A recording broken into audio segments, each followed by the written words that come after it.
나를 바꿔야 해 라는 생각으로 시작했던 명상이었는데 이제는 아무것도 바꾸지 않을 때 저절로 변화한다는 사실을 알게 됐어요. 오늘은 지금의 나를 마주하고 경험하는 힘에 대한 저의 이야기를 해볼게요. 영상 마무리에 저의 경험을 통해 자세한 과정도 설명해봤어요. 일상에서 적용하실 때 도움이 되길 바래요. 저는 오랫동안 나를 찾아왔어요. 자존감을 높이는 법을 읽어보고 좋아하는 것도 적어보고 심리 이론이나 감정에 대한 공부도 했죠. 이런 나로 있는 게 너무 힘들었거든요. 외롭고 불안하고 초조하고 슬프고 물론 자신감이 넘치고 기쁘고 즐겁고 과감할 때도 있죠.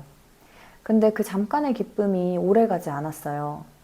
감정은 계속 변하는데 나는 그 감정 하나하나마다 괴로워해야 한다는 게 너무 힘들었거든요.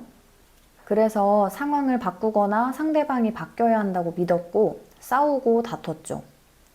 직접 말로 하지 않더라도 제 마음속에서 계속 무언가를 탓하고 미워하는 괴로움이 있었어요. 그러다 어느 날 상황은 같은데 내 반응이 다르다는 걸 스치듯이 알게 됐고 그렇다면 밖이 아니라 내면을 살펴봐야겠다 하는 생각이 들었죠. 하지만 이때에는 나를 문제가 있는 사람으로 생각했고 그 문제를 없애면 평화로워질 거야 라고 믿었죠. 명상을 떠올리면 내면의 평화, 고요함 같은 이미지들이 있었고 당시에 저는 명상을 해서 내가 평온해지면 상황도 바뀔 거라고 믿었죠. 그런데 방 안에서 10분 동안 명상을 하고 방문을 열고 나오면 똑같은 일상, 똑같은 모습에 화가 나는 거예요. 왜 안 바뀌지? 왜 그대로지? 난 또 괴로운데? 라는 억울함이 지배하던 시기가 있었죠. 그리고 괴로움은 바로 이 바꾸려는 마음에서 시작된다는 걸 알게 됐습니다. 왜냐하면 지금 이 순간을 있는 그대로 경험하지 않는, 지금 이 순간 느껴지는 나를 허용하지 않기 때문이죠. 내가 좋다고 생각하는 상황이 있고 실제로는 그 생각과 다를 때 괴로움이 느껴져요. 내 몸을 통해 느껴지는 느낌이 있고 그 느낌을 문제라거나 나쁘다고 생각하면 나쁜 느낌이 되죠. 지금은 지금이고 느낌은 느낌일 뿐인데요. 그동안 상황을 바꾸려고 할 때 내가 정말 하고 있었던 건 그 상황을 경험하고 있는 나로부터 도망치려고 하고 있었다는 걸 알게 됐어요. 불쾌하다고 생각하는 이 느낌, 이 감정을 경험하고 싶지가 않고 그런 경험을 하는 내가 인정되지 않는 거예요. 그러니까 나는 나와 싸우고 있었던 거죠. 정확히는 지금에 대한 나의 생각과요. 자기 사랑, 허용, 수용, 무조건적인 사랑, 이게 머리로는 도저히 이해가 안 됐어요. 그리고 이걸 하기 위해서 너무나 많은 방법들이 있었고 다 따라해보는 것도 참 버거웠고요. 무엇보다 이 모든 걸 하는 진짜 이유가 나를 바꾸기 위해서, 어떤 나를 경험하지 않기 위해서였어요. 마음에 드는 나를 억지로 만들려고 한 거죠. 삶은 이럴 때마다 기회를 줍니다. 지금 이 순간에 나로 있을 기회를요. 그런 나를 충분히 경험하고 지금 느껴지는 그대로를 느껴볼 기회가 언제나 주어집니다. 우린 그걸 고통이라거나 괴로움, 안 좋은 일이라고 부를 수도 있지만 사실 거부하던 나를 허용할 수 있는 감사한 순간이라는 걸 알게 됐어요. 그렇게 되니까 어떤 상황에 나쁘다, 괴롭다, 문제가 있다고 섣부르게 판단하지 않게 됐고 오히려 삶에 대한 신뢰가 생겼죠. 모든 상황이 상상 속 나가 아니라 있는 그대로의 나를 경험할 기회라는 걸 이해하게 됐거든요. 명상에서는 내맡김, 내려놓음의 맥락과도 연결됩니다. 저의 경험을 통해 예를 들어볼게요. 제주도로 이주하면서 대출이 필요했어요. 그래서 은행 서류를 준비했죠. 그러다가 대출 실행 3일 전에 은행에서 연락이 옵니다. 대출 불가 판정이 났다는 거예요. 대출 실행을 위해서 열심히 도와주셨기 때문에 오히려 직원분이 울먹거리시더라고요. 또 저한테 이야기할 때 어떻게 반응할지, 어떻게 감당해야 될지 두려운 마음도 있으셨죠. 근데 정말 신기한 건 이 말을 듣는 순간 먹구름이 걷히듯이 눈앞이 깨끗해졌어요. 정확하게는 마음이 맑아진 거죠. 이런 일은 일어나선 안 돼. 이 사람들은 도대체 어떻게 일하는 거야?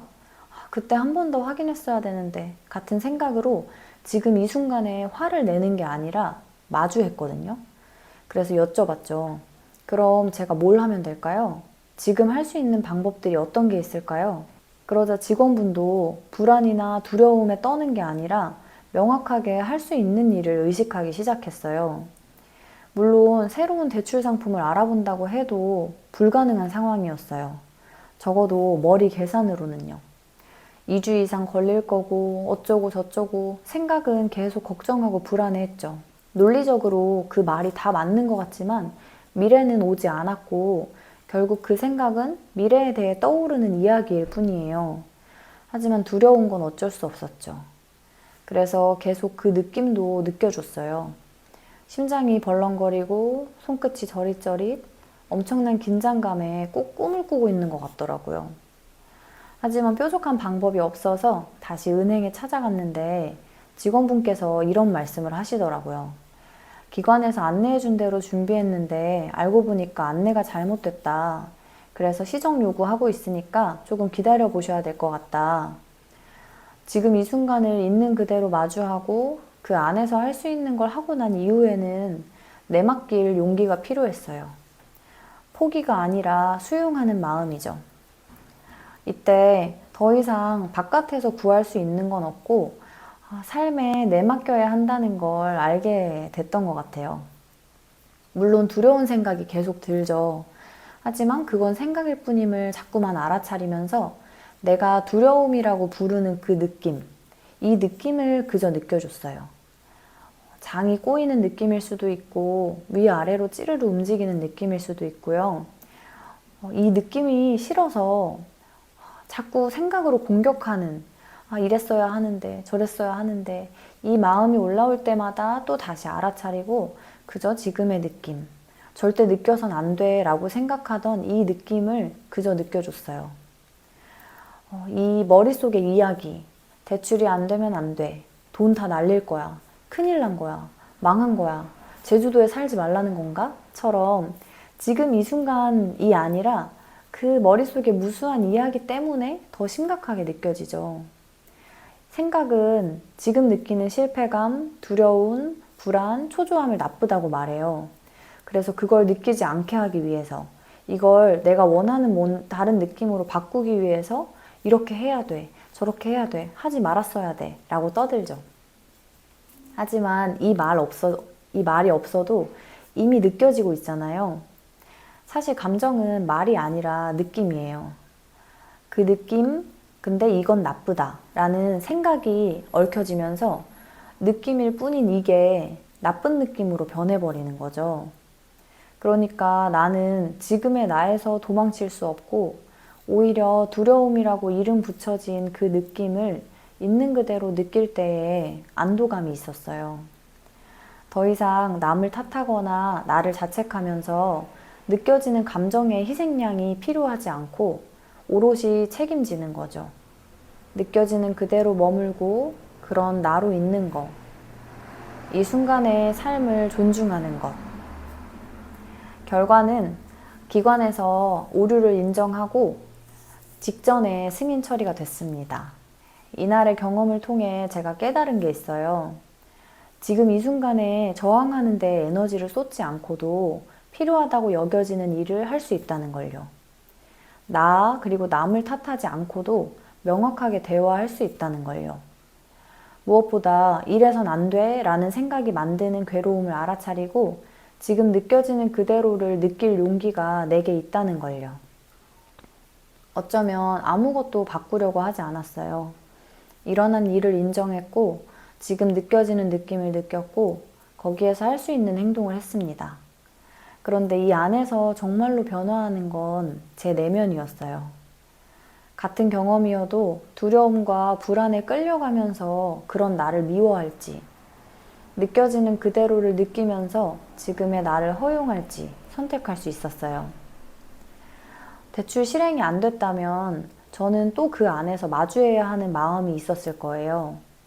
다시 그 상황을 있는 그대로 마주하고 느껴지는 나를 느끼고 필요한 행동을 하는 연습을 하겠죠? 하지만 가장 큰 어둠은 이 내면이 변화할 때 현실이 변한다는 말이 뭔지 어렴풋이 이해하게 된 계기라는 거예요. 이런 이야기들은 또 앞에 저의 경험담을 통해서도 나눠볼 거고요. 나를 바꾸기 위해서가 아니라 지금 있는 그대로의 나와 함께하는 힘, 정말 지금 이 순간의 삶을 사는 그 안도감과 든든함이 참 감사했던 경험이었어요. 저는 언제나 더 나은 나를 찾아서 헤맸고, 기쁘고 평화롭고 만족스러운 모습이 아니면 그런 나는 잘못됐다고 믿었어요. 그런데 진실한 사랑과 평화는 환상 속의 내가 아니라, 머릿속의 내가 아니라 지금 이 순간의 나를 있는 그대로 경험하는 용기를 통해서 느낄 수 있다는 걸 알게 됐어요. 바깥의 상황과 관계는 계속 변해요. 그러니까 이렇게 되면 내가 편안할 거야 라는 건 신기루인 거죠. 내 감정을 밖에 걸어두고 있으니까요. 어떤 상황과 관계없이 있는 그대로의 나를 경험할 때, 지금 이 순간을 있는 그대로 마주할 때 그동안 찾아 헤매던 평화, 그동안 찾아 헤매던 만족감 혹은 안도감이 여기에 있구나, 이걸 알게 됐습니다. 그래서 항상 기쁨만 느껴서 평화로운 게 아니고 다양한 감정을 느낄 수 있다는 걸 알기 때문에 평화로워요. 지금 이 순간엔 어떤 느낌이든 느껴질 수 있고 나는 그 느낌을 느껴줄 수 있음을 알기에 평화로워요. 에크하르트 톨레의 문장을 나누면서 이번 영상을 마칠게요. 당신은 삶의 상황이 아니라 삶 자체이다. 감사합니다. 마음을 새롭게 보면 아름답다. 마음의 옆모습.